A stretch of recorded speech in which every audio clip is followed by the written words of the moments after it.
Hello viewers, welcome back to the commerce classes. ఈ వీడియోలో మనం డిస్కస్ చేయబోయే టాపిక్ వచ్చేసి essentials of a valid tender.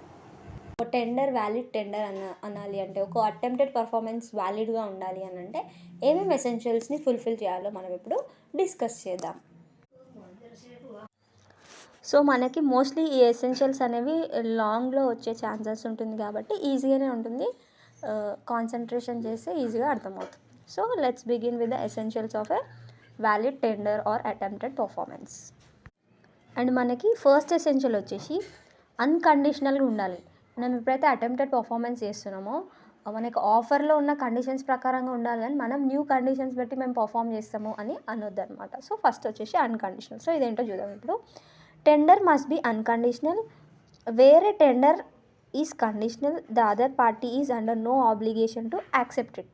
So ఇప్పుడు మనము ఆఫర్లో ఉన్న కండిషన్స్ ప్రకారంగా కాకుండా మన ఓన్ కండిషన్స్ ప్రకారంగా మనం పర్ఫామ్ చేస్తామని వెళ్ళినప్పుడు అదర్ పార్టీ యాక్సెప్ట్ చేయాల్సిన అవసరం అస్సలు లేదు. సో అప్పుడు మనం ఇట్లా కండిషనల్గా మనం ఏదైతే పర్ఫార్మెన్స్ ఇస్తామో అప్పుడు అది వ్యాలిడ్ టెండర్ అవ్వదు అని చెప్పి చెప్తుంది అనమాట. వేరే వాళ్ళు కూడా యాక్సెప్ట్ చేయాల్సిన అవసరం లేదు. సో కాబట్టి మనము ఎప్పుడైతే పర్ఫార్మెన్స్ ఇవ్వాలనుకుంటున్నామో అప్పుడు అది అన్కండిషనల్గా ఉండాలి అని చెప్పి మనకి ఫస్ట్ పాయింట్ చెప్తుంది అనమాట. సో ఇప్పుడు మనము ఒక ఎగ్జాంపుల్ డిస్కస్ చేద్దాము. ఎగ్జాంపుల్ వచ్చేసి ఏంటి అని అంటే, బి అనే పర్సన్ ఏ అనే పర్సన్కి 2 ఈఎంఐస్లో మనీ పే చేయాలన్నమాట. ఓకే, 2 ఈఎంఐస్ పే చేయాలి. ఓకే, ఫస్ట్ ఈఎంఐ ఏమో ప్రజెంట్లో పే చేయాలి అండ్ సెకండ్ ఈఎంఐ ఏమో ఆఫ్టర్ సమ్ టైం పే చేయాలనుకుందాం. ఓకే, కానీ బి ఏం చేశాడు అని అంటే, but he sends a cheque to A for both. So both ఈఎంఐస్కి ఒకటేసారి చెక్ పంపించేశాడు అని అంటే కండిషన్స్ని నువ్వు ఫుల్ఫిల్ చేయనట్టే కదా ఇక్కడ. సో కండిషన్స్ అనేవి బ్రేక్ అయిపోయినాయి ఇక్కడ. అంటే నువ్వు న్యూ కండిషన్ పెడుతున్నట్టు. ఏమన్నానంటే నేను 2 ఈఎంఐస్ ఒకటేసారి పే చేస్తాను కండిషన్ పెడుతున్నావు. సో ఇక్కడ ఆఫర్ మనము కాంట్రాక్ట్లో ఉన్న టర్మ్స్ అండ్ కండిషన్స్ అనేవి బ్రేక్ అయిపోయి న్యూ కండిషన్ అనేది రైజ్ అయింది. So B has to pay only 1 EMI కదా. So A is not under obligation to accept it. So A accept చేయాల్సిన అవసరం లేదు నువ్వు పే చేసిన అమౌంట్ని. సో బట్ ఇప్పుడు ఏ యాక్సెప్ట్ చేయాలి అని అనుకుంటే హీ కెన్ యాక్సెప్ట్, కానీ ఏ యాక్సెప్ట్ చేయకపోతే అది valid performance and valid attempted performance valid tender కింద కన్సిడర్ చేయబడదు అని చెప్పి మనకి ఫస్ట్ ఎసెన్షియల్ చెప్తుంది అనమాట. సో ఒక టెండర్ పర్ఫార్మెన్స్ అనేది మనకి వ్యాలిడ్గా ఉండాలి అని అంటే అది అన్కండిషనల్ పర్ఫార్మెన్స్ అయ్యి ఉండాలి అని చెప్పి చెప్తుంది. This is about first one. And second essential వచ్చేసి it must be on time and at the place, particular place, decide చేసిన ప్లేస్ అండ్ డిసైడ్ చేసిన ప్రాపర్ టైంకి పే చేయాలని చెప్పి చెప్తుంది అనమాట. సో ఇదేంటో మనం ఇప్పుడు చూద్దాం. It must be made at the proper place and time. If no place is mention, debtor should ask creditor, and in case of time it must be made in reasonable time. Proper time and place may depend on the circumstances. So ఇందాక చెప్పినట్టుగా proper ప్లేస్లో మనం వెళ్ళి performance చేయాలి and proper టైంలోనే వెళ్ళాలి. Okay, proper టైంలోనే performance చేస్తా అని చెప్పాలి. అంతేగాని వాళ్ళు ఊరిలో లేని టైంలో మనం వెళ్ళి మనీ పే చేస్తామంటే పర్ఫార్మెన్స్ చేస్తామంటే అది కరెక్ట్ టైం కాదు. ఓకే ఓకే ఫిక్స్ చేసిన ప్లేస్లోనే ఫిక్స్ చేసిన టైంలోనే వెళ్ళాలి. ఒకవేళ టైం ఫిక్స్ చేయకపోతే రీజనబుల్ టైం అంటే లైక్ ఇప్పుడు బిజినెస్ అనుకోండి, బిజినెస్ అవర్స్ ఉంటాయి కదా. సో ఆ అవర్స్లోనే మనము పర్ఫార్మెన్స్ చేయడానికి వెళ్ళాలన్నమాట. ప్లేస్ ఫిక్స్ చేయకపోతే అండ్ డెటార్ క్రెడిటార్ని అడగాలన్నమాట. ఏమనంటే ఎక్కడ వచ్చి నేను పర్ఫార్మెన్స్ చేయాలి అని చెప్పేసి అడగాలి. అంటే మనీ పే చేయాలి అనుకోండి, ఏ ప్లేస్కి వచ్చి మనీ పే చేయాలి సార్ అని చెప్పేసి డెటార్ క్రెడిటార్ని అడగాలి అనమాట. So this is the thing. And ఈ టాపిక్ గురించి మళ్ళీ మనం లాస్ట్లో డిస్కస్ చేద్దాము.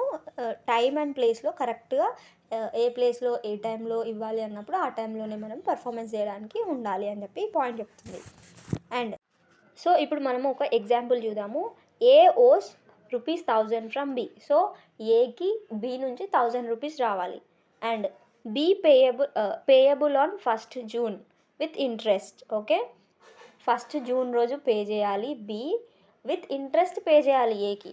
కానీ బి ఏం చేశాడు అని అంటే, B offer to pay on 1st May with interest up to 1st May. కానీ ఇక్కడ బి ఏం చేశాడు, జూన్కి పే చేయాల్సింది మేలోనే పే చేస్తా అని చెప్పేసి ఆఫర్ చేశాడు అనమాట, పే చేస్తా అని చెప్పేసి అన్నాడు. Okay, it is not valid as it is not in proper time. So proper టైంలో అతను పే చేయలేదు కాబట్టి అది వ్యాలిడ్ పర్ఫార్మెన్స్ లాగా తీసుకోవాల్సిన అవసరం లేదు అని చెప్పి చెప్తుంది. So it is not a valid attempted performance. అతను జూన్ 1కి పే చేస్తే అది వ్యాలిడ్ అవుతుంది. సో ప్రాపర్ టైంలో పే చేయాలి, ప్రాపర్ టైంలో పర్ఫార్మెన్స్ ఇవ్వడానికి రావాలి అని చెప్పి చెప్తుంది. అండ్ నెక్స్ట్ ప్రాపర్ ప్లేస్ కూడా ఉంది కదా. So B has to pay A at his office, but B came to home of A. Okay, బీకి ఏమని చెప్పాడు ఏ అని అంటే నా ఆఫీస్కి వచ్చి పే చేయి అని చెప్పాడు. కానీ బి ఏం చేశాడు, వాళ్ళ ఇంటికి వెళ్ళాడు పే చేయడం కోసం, మనీ పే చేయడం కోసం ఏ వాళ్ళ ఇంటికి వెళ్ళాడు అన్నప్పుడు ఇది వ్యాలిడ్ ప్రాపర్ ప్లేసా, ఎగ్జాక్ట్ ప్లేసా? కాదు. కాబట్టి ఇక్కడ కూడా మనకి ప్రాపర్ ప్లేస్లో మనం అటెంప్టెడ్ పర్ఫార్మెన్స్ ఇవ్వకపోతే, ప్రాపర్ టైంలో ఇవ్వకపోతే ఆ యొక్క టెండర్ అనేది వ్యాలిడ్ టెండర్గా ఉండదు అని చెప్పి మనకి ఈ పాయింట్ చెప్తుంది అనమాట. So it is not a valid tender as it is not a proper place అని చెప్పి చెప్తుంది అనమాట. So this is about the second one. And third essential వచ్చేసి మనకి reasonable opportunity of inspection of goods or articles. So మనము ఎవరికైతే ఇప్పుడు goods delivery చేస్తున్నప్పుడు వాళ్ళకి ఇన్స్పెక్షన్ చేసుకోనికి రీజనబుల్ ఆపర్చునిటీ ఇవ్వాలి, టైం ఇవ్వాలి అని చెప్పి చెప్తుంది అనమాట. సో ఇదేంటో మనం ఇప్పుడు చూద్దాం. Okay, when tender is made, another party should be given the opportunity to inspect the goods or articles. So మనము గూడ్స్ అండ్ ఆర్టికల్స్ డెలివర్ చేసే కాంట్రాక్ట్లో ఉన్నాం అనుకోండి, మనం గూడ్స్ ఇస్తున్నప్పుడు వేరే వాళ్ళకి ఇన్స్పెక్ట్ చేయడం కోసం ఆపర్చునిటీ ఇవ్వాలి గూడ్స్ని అని చెప్పి చెప్తుంది అనమాట. This inspection is for the satisfaction of the another party that the goods offered or whatever promise. So ఎందుకు మనం ఇన్స్పెక్షన్కి ఛాన్స్ ఇవ్వాలి అని అంటే, లైక్ వేరే పార్టీకి ఒక క్లారిటీ తీసుకురావడం కోసం. ఏమని క్లారిటీ ఇవ్వడం కోసం అని అంటే, మనం ఏవైతే గూడ్స్ సప్లై చేస్తామని ఆఫర్ చేసామో అవే మనం సప్లై చేసామా, లేకపోతే మనము అడల్టరేటెడ్ గూడ్స్ ఇచ్చామా, లేకపోతే ఒకటి చెప్పి ఇంకొక గూడ్స్ ఇచ్చామా అని చూసుకోవడం కోసం ఇన్స్పెక్షన్ అనేది అవసరం. And okay, the inspection place will be the place of delivery only. So మనం ఎక్కడైతే గూడ్స్ని డెలివరీ చేస్తున్నామో అక్కడనే మనకి ఇన్స్పెక్షన్ ప్లేస్ అనేది ఉంటుంది. And if the buyer accepts is without inspecting properly it is loss for him. So okay, buyer ఒకవేళ మనం ఇన్స్పెక్షన్కి opportunity ఇచ్చినా కానీ అతను చెక్ చేసుకోలేదనుకో, అది మనకి వ్యాలిడ్ పర్ఫార్మెన్సే అవుతుంది, వ్యాలిడ్ అటెంప్టెడ్ పర్ఫార్మెన్సే అవుతుంది. తప్పితే అది అతని తప్పు చెక్ చేసుకోకపోవడం అనేది అని చెప్పి చెప్తుంది అనమాట. సో వాళ్ళు చెక్ చేసుకోకపోయినా మనం మాత్రం వాళ్ళకి చెక్ చేసుకోవడానికి ఒక ఆపర్చునిటీ ఇవ్వాలి. సో అప్పుడే మనము పర్ఫార్మెన్స్ చేసినప్పుడు అది attempted performance, valid attempted performance or valid tender అవుతుంది అని చెప్పి చెప్తున్నారు అనమాట. So this is about the third point. ఇప్పుడు మనం ఒక ఎగ్జాంపుల్ చూద్దాము. A has to deliver cotton to B on 1st January 2022. So 1st January రోజు ఏ బీకి కాటన్ డెలివర్ చేయాలి, కాటన్ క్లాత్ డెలివరీ చేయాలి. Okay, on due date A has brought cotton cloth to delivery to B. Okay, due date రోజు delivery చేయడం కోసం goods తీసుకొచ్చాడు, cotton cloth తీసుకొచ్చాడు. Okay, now B should be given opportunity to check the cloth. So బీకి ఒక opportunity ఇవ్వాలి ఆ cloth మంచిగా ఉందా లేదా చెక్ చేసుకోవడం కోసం. Then only he can accept the deliver and tender. Okay, if not no, ఒక ఆపర్చునిటీ ఇస్తే అది చెక్ చేసుకొని అతను యాక్సెప్ట్ చేయొచ్చు, లేకపోతే లేదు, అట్లా అనమాట. సో ఇట్లా ఆపర్చునిటీ ఇచ్చినప్పుడు అది వ్యాలిడ్ టెండర్ అవుతుంది. ఆపర్చునిటీ ఇవ్వకుండా డెలివర్ చేసాం కానీ వాళ్ళు తీసుకొని అన్నారు అని అంటే అది వ్యాలిడ్ టెండర్ కాదు అని చెప్పి చెప్తుంది అనమాట ఈ పాయింట్. నెక్స్ట్ ఫోర్త్ వన్ వచ్చేసి the tender must be whole and not of the part. If the tender is a part, the creditor need not accept and it won't release the promise from the obligation. It can be accepted only if it is mentioned in the contract. Okay, మనం ఎప్పుడైతే performance చేయడం కోసం వస్తున్నామో అప్పుడు మనము ఏదైతే performance చేస్తామని promise చేసామో అది ఫుల్ పర్ఫార్మెన్స్ చేయాలన్నమాట. హాఫ్ పర్ఫార్మెన్స్ చేస్తే మనకి అది వ్యాలిడ్ టెండర్ అవ్వదు అని చెప్పి చెప్తుంది అనమాట. హోల్ అంటే మనము పని చేస్తామని ఒప్పుకున్నాం అనుకోండి, హోల్ పని చేయడం కోసం మనము అటెంప్ట్ చేయాలన్నమాట. సగం పని చేయడం కోసం అటెంప్ట్ చేయొద్దు. అండ్ ఇంకా మనం మనీ పే చేసే విషయంలో అయితే హోల్ మనీ పే చేయడం కోసం మనం ఒక అటెంప్ట్ చేయాలి. అటెంప్ట్ చేసినప్పుడు అది వ్యాలిడ్ అవుతుంది. అంతే తప్పితే మనము హాఫ్ పే చేయడం కోసం మనం ఒక అటెంప్ట్ చేస్తే అది వ్యాలిడ్ టెండర్ అవ్వదు అని చెప్పి చెప్తుందన్నమాట ఈ పాయింట్. ఒకవేళ మనము హాఫ్ పే చేసినప్పుడు కూడా ఒకవేళ యాక్సెప్ట్ చేయాలి అని అంటే మనకి కాంట్రాక్ట్లో ఉండాలన్నమాట. సో ఓకే, హాఫ్ పే చేసినా కూడా యాక్సెప్ట్ చేయొచ్చు అని చెప్పేసి వాళ్ళు ఆల్రెడీ టర్మ్స్ అండ్ కండిషన్స్లో రాసుకొని ఉండాలి ముందే, అప్పుడే యాక్సెప్ట్ చేయాలి, లేకపోతే లేదు. సో ఇట్లా ఒకవేళ హాఫ్ మనము పర్ఫార్మెన్స్ చేయడం కోసం పర్ఫార్మెన్స్ని ఆఫర్ చేస్తే అది వ్యాలిడ్ టెండర్ అవ్వదు అని చెప్పి. సో ఇప్పుడు మనం ఒక ఎగ్జాంపుల్ చూద్దాము. సో ఏ వచ్చేసి 10,000 రూపీస్ బీకి పే చేయాలి. సో ఇంట్రెస్ట్కి తీసుకున్నాడు, ఇంట్రెస్ట్తో సహా ఒక్కటేసారి 10,000 రూపీస్ పే చేయాలి అతను. ఓకే, కానీ బి ఏం చేశాడు, 1 మంత్ తర్వాతకి 5,000 రూపీస్ అంటే part of the whole pay చేయడం కోసం వచ్చాడు అనుకుందాం. కానీ ఏ యాక్సెప్ట్ చేయలేదు. ఎందుకనంటే అతను మొత్తం పే చేయాలి కదా ఒకటేసారి. అతను ఏం చేశాడు, సగం పే చేయడానికి వచ్చాడు. 5,000 రూపీస్ విత్ ఇంట్రెస్ట్ పే చేయడం కోసం 1 మంత్ తర్వాతకి వచ్చాడు. కానీ ఇక్కడ యాక్సెప్ట్ చేయలేదు కాబట్టి ఇది అటెంప్టెడ్ పర్ఫార్మెన్స్ టెండర్ అయిపోయింది అనుకున్నాం. Okay, done. ఇప్పుడు అతను హాఫే పే చేయడానికి వచ్చాడు కాబట్టి అది ఇన్వాలిడ్ అటెంప్టెడ్ పర్ఫార్మెన్స్. ఒకవేళ అది వ్యాలిడ్ అటెంప్టెడ్ పర్ఫార్మెన్స్ కావాలి అని అంటే అతను 10,000తో పాటు 10,000కి ఇంట్రెస్ట్ పే చేయడం కోసం రావాలి. అంతేగాని అతను ఓన్లీ 5,000 తీసుకొని 5,000కి విత్ ఇంట్రెస్ట్ పే చేయడం కోసం వచ్చాడు కాబట్టి అది invalid attempted performance or invalid tender. Okay, done. ఇక్కడ ఇతను ఏం చేయొద్దు అని అంటే ఓకే, ఈ 5,000 నేను ఇవ్వడానికి వచ్చేసిన ఆల్రెడీ కాబట్టి నేను 5,000కి ఇంట్రెస్ట్ పే చేయను నెక్స్ట్ మంత్ వరకు అని చెప్పేసి అతను అనడానికి లేదు. అతను ఇంకొక 5,000 ఎప్పుడైతే కలిపి పే చేస్తాడో 10,000 పే చేసే వరకు అతను ఏం చేయాలనంటే ఈ 10,000కి అతను ఇంట్రెస్ట్ అనేది పే చేయాలి అని చెప్పి చెప్తున్నాను అనమాట. So this is about the example. And next essential వచ్చేసి it must be made in the proper form. Next essential వచ్చేసి ప్రాపర్ ఫామ్.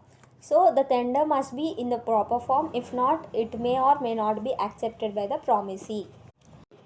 సో మనకి పర్ఫార్మెన్స్ ఒక్క ఫామ్లో చేయమంటే మనం ఇంకొక ఫామ్లో చేసామనుకోండి, సో అప్పుడు అది వ్యాలిడ్ టెండర్ అవ్వదు. ఎందుకనంటే అది యాక్సెప్ట్ చేయకపోవడం అనేది ప్రామిసీ చేతిలో ఉంది. ఒకవేళ యాక్సెప్ట్ చేయకపోతే అది మనకేమవుతుంది, టెండర్ పర్ఫార్మెన్స్ అవుతుంది, కానీ ఆ టెండర్ పర్ఫార్మెన్స్ వ్యాలిడ్ అవ్వదు అని చెప్పి చెప్తుంది అనమాట. సో ఎగ్జాంపుల్ చూద్దాము. A owes money from B. So ఏకి బి నుంచి 10,000 రూపీస్ మనీ రావాలి అనుకుందాం. Okay, B has to pay in current coins and notes. So current currency notes ఉంటాయి కదా, సో ఆ నోట్స్లో అండ్ కాయిన్స్ ఉంటే కాయిన్స్లో పే చేయాలి. ఓకే, బి పే చేయాలి కరెంట్ యూస్ చేసే కాయిన్స్లో. But he gave a cheque. So coins or notes ఇవ్వమన్నాడు ఏ, కానీ బి ఏం చేశాడు, చెక్ ఇచ్చాడు. Okay, now it is ace wish whether to accept it or not. So okay, check కూడా okay కదా, అందుకని అతను ఇష్టం ఉంటే అతను ఏ యాక్సెప్ట్ చేయొచ్చు, లేకపోతే లేదు. Okay, if A accept tender become valid, if not no. So ఆ అటెంప్ట్ చేసినావు కదా పర్ఫార్మెన్స్ చేస్తా అని చెప్పేసి, సో ఏ ఒకవేళ యాక్సెప్ట్ చేస్తే అది వ్యాలిడ్ అవుతుంది, యాక్సెప్ట్ చేయకపోతే అది ఇన్వాలిడ్ అయిపోతుంది అనమాట. సో మనం ప్రాపర్ ఫామ్లో ఇవ్వాలి అని చెప్పి చెప్తుంది అనమాట. నెక్స్ట్ వచ్చేసి the tender must be made to the proper person. Okay, to the proper పర్సన్కి మనం ఇవ్వాలి. సో ఇదేంటో మనం ఇప్పుడు చూద్దాం. So tender made to the stranger would be invalid. Okay, it should be made to the promisee or his agent. If not, it is invalid. Okay, మనము money ఒక ఏకి పే చేయాలనుకుందాం. ఫర్ ఎగ్జాంపుల్ మనం పోయి సికి పే చేస్తామంటే కుదరదు కదా, ఏ కన్నా పే చేయాలి, లేకపోతే ఏ యొక్క ఏజెంట్ ఫర్ ఎగ్జాంపుల్ బి అనుకుందాం. సో బి కన్నా పే చేయాలి, అంతేగాని ఎవరికో స్ట్రేంజర్కి పోయి పే చేసి నేను అటెంప్టెడ్ పర్ఫార్మెన్స్ చేసిన అంటే అది అటెంప్టెడ్ పర్ఫార్మెన్స్ కాకపోతే అది ఇన్వాలిడ్ అటెంప్టెడ్ పర్ఫార్మెన్స్ అవుతుంది అని చెప్పి చెప్తున్నారు అనమాట. Okay, A has to pay money to B. A has to pay money only to B or his agent. A paying to C is invalid tender అని చెప్పి చెప్తుంది. సో ఇందాక డిస్కస్ చేసిన ఎగ్జాంపుల్ ఇది. నెక్స్ట్ వచ్చేసి 7th essential. So 7th essential ఏం చెప్తుంది అంటే ప్రామిసర్ ఎవరైతే పర్ఫార్మెన్స్ చేయడానికి వస్తున్నారో వాళ్ళు ఎప్పుడంటే అప్పుడు పర్ఫార్మెన్స్ చేయడం కోసం రెడీగా ఉండాలి. వాళ్ళు వాళ్ళు రెడీగా లేకుండానే మ్యానిపులేట్ చేసి మేము రెడీగా ఉన్నామని చెప్పారనుకోండి, అది వ్యాలిడ్ అటెంప్టెడ్ పర్ఫార్మెన్స్ అవ్వదు. Promiser must be ready to perform the obligation whenever he is asked to perform. He has to be ready with cash in case of payment. So payment చేయాలి అని అన్నప్పుడు, ఫర్ ఎగ్జాంపుల్, అతను రెడీగా ఉండాలి అడిగినప్పుడు pay చేయడం కోసం, అట్లా అని చెప్తున్నాను. సో అట్లా రెడీగా ఉన్నప్పుడే అది అటెంప్టెడ్ పర్ఫార్మెన్స్ అనేది వ్యాలిడ్ అవుతుంది. A mere post to pay the amount is not a valid tender. So నీ దగ్గర మనీయే లేవు, నువ్వు రెడీగానే లేవు, కానీ నువ్వు ఊరికే ఏం చేసావనంటే నేను పే చేస్తాను అని చెప్పేసి ఒక పోస్ట్ రాసావన్నమాట. కానీ అది వ్యాలిడ్ అవుతుందా? నువ్వు రెడీగానే లేవు యాక్చువల్గా పే చేయడం కోసము, కానీ నువ్వు పోస్ట్ చేసావు పే చేస్తా అన్నప్పుడు. సో ఇది మ్యానిపులేషన్ కింద అవుతుంది కదా, అంటే ఫ్రాడ్. కాబట్టి ఇట్లాంటి పర్ఫార్మెన్స్ చేస్తే అది అటెంప్టెడ్ పర్ఫార్మెన్స్ అనేది ఇన్వాలిడ్ అయిపోతుంది. ఓకే, ఇప్పుడు మనం ఒక ఎగ్జాంపుల్ చూద్దాము. A has to pay 10,000 rupees to B on 1st January. Okay, A has to pay rupees 10,000 to B on 1st January. But A don't have cash. So Aకి ఏ దగ్గర cash లేవు. B is not in town. So B టౌన్లో లేడు, ఇప్పుడు అడగనికి కూడా లేదు, B వచ్చి అడగనికి కూడా లేదు. ఇక్కడ ఏమైంది, ఏ దగ్గర రెడీగా లేవు మనీ పే చేయడం కోసం. కానీ ఇప్పుడు ఏం చేయొద్దు అని అంటే, now A can't post to B that he will pay money and ask B to take. అతని దగ్గర మనీయే లేవు, రెడీగానే లేడు, అతను అటెంప్ట్ చేస్తున్నాడు పే చేస్తా అని చెప్పేసి అన్నప్పుడు ఇది వ్యాలిడ్ అవుతుందా? అవ్వదు. ఏమని పోజ్ చేశారని అంటే, బి నువ్వు ఇక్కడ రా, నేను నీకు పే చేస్తా అని చెప్పేసి చెప్తున్నాడు. So this tender is not valid as A doesn't have cash as he can't pay to B if B asks to pay on the spot by coming back to town. So టౌన్కి తిరిగి వచ్చేవారే pay చేస్తున్నారు కదా పోదామని చెప్పేసి వచ్చి అడిగిండు అనుకో, అప్పుడు నువ్వు పే చేయలేవు కదా, పే చేయలేడు, బీకి ఆన్ ద స్పాట్ పే చేయలేడు. సో కాబట్టి ఇది వ్యాలిడ్ టెండర్ అవ్వదు అని చెప్పి మనకి 7th పాయింట్ చెప్తుంది. అండ్ లాస్ట్ వచ్చేసి 8th one, made to the proper person. So మనం 6th పాయింట్ కూడా మేడ్ టు ద ప్రాపర్ పర్సనే కదా. సో కానీ ఇక్కడ డిఫరెన్స్ ఏంటి అని అంటే, అక్కడ ఓన్లీ 1 ప్రామిసీ ఉంటాడు, ఇక్కడ వచ్చేసి జాయింట్ ప్రామిసెస్ ఉంటారు అనమాట. సో 8th పాయింట్ ఏం చెప్తుందో ఇప్పుడు చూద్దాం. 8th వన్ వచ్చేసి made to the proper person. A tender made to the one of the promises is valid when they accept the contract jointly having joint status. So ఈ point మనకి ఏం చెప్తుంది అని అంటే, లైక్ ఇప్పుడు మనం ఆఫర్ ఇచ్చినప్పుడు 2-3 పర్సన్స్ జాయింట్గా ఆ ఆఫర్ని అగ్రీ చేస్తారో అప్పుడు వాళ్ళు జాయింట్ ప్రామిసెస్ అవుతారు అనమాట. సో ఎవరైతే ఆఫర్ ఇస్తారో వాళ్ళు ప్రామిసర్, ఎవరైతే ఆఫర్ని యాక్సెప్ట్ చేస్తారో వాళ్ళు ప్రామిసీ అవుతారు కదా. సో ఇట్లా 2-3 ఉన్నప్పుడు వాళ్ళు జాయింట్ ప్రామిసెస్ అవుతారు అనమాట. సో ఈ మనం పర్ఫార్మెన్స్ ఇస్తున్నప్పుడు ఈ జాయింట్ ప్రామిసెస్లో ఎవరైనా ఒకరికి ఇవ్వచ్చు అనమాట. సో అప్పుడు వాళ్ళు యాక్సెప్ట్ చేయకపోతే అది వ్యాలిడ్ టెండర్ అవుతుంది. అంతే తప్ప మనం ఎవరికో స్ట్రేంజర్కి పోయి పర్ఫార్మెన్స్ ఇస్తే అప్పుడు అది వ్యాలిడ్ టెండర్ అవ్వదు అని చెప్పి చెప్తుంది అనమాట ఈ పాయింట్. సో వీళ్ళకి జాయింట్ స్టేటస్ ఉంది కాబట్టి, సో ఎవరో ఒకరికి మనము పర్ఫార్మెన్స్ ఇచ్చినా కానీ అది వ్యాలిడ్ టెండరే అవుతుందని చెప్పి ఈ పాయింట్ చెప్తుంది అనమాట. సో ఇప్పుడు మనం ఒక ఎగ్జాంపుల్ చూద్దాం. అండ్ ఎగ్జాంపుల్ వచ్చేసి, payment made to one of the partners is like payment made to the partnership firm. Implied status exist. So మనము ఎప్పుడైతే ఆఫర్ పార్ట్నర్షిప్ ఫామ్కి ఇస్తామో ఆ ఫామ్లో ఉన్న పార్ట్నర్స్ అందరూ మనకి జాయింట్ ప్రామిసెస్ అవుతారనమాట. సో వాళ్ళల్లో ఎవరికో ఒకరికి మనం పర్ఫార్మెన్స్ ఇచ్చినా కానీ మనం హోల్ పార్ట్నర్షిప్ ఫామ్కి ఇచ్చినట్టు. అంతేగాని స్ట్రేంజర్ బయట వాళ్ళకి పోయి మనం పర్ఫార్మెన్స్ ఇచ్చి అది మేము వ్యాలిడ్ టెండరు అని అంటే కుదరదు. సో మనం ఆ పార్ట్నర్షిప్ ఫామ్లో ఉన్న పార్ట్నర్స్ అందరికీ జాయింట్ స్టేటస్ ఉంటుంది కాబట్టి, సో వాళ్ళలో ఒకరికి మనం పర్ఫార్మెన్స్ ఇచ్చినా కానీ అది వ్యాలిడ్ టెండర్ అవుతుంది. సో పర్ఫార్మెన్స్ ఇస్తామని చెప్పినప్పుడు వాళ్ళు అగ్రీ చేయకపోతే, యాక్సెప్ట్ చేయకపోతే అది వ్యాలిడ్ టెండర్ అవుతుంది అని చెప్పి ఈ పాయింట్ చెప్తుంది అనమాట. So this is about the 8th essential of a valid tender. So with this we have completed the essentials of a valid tender, and I hope that you are clear with the concept. And if you have liked my explanation, please like, share and subscribe. Thanks for watching.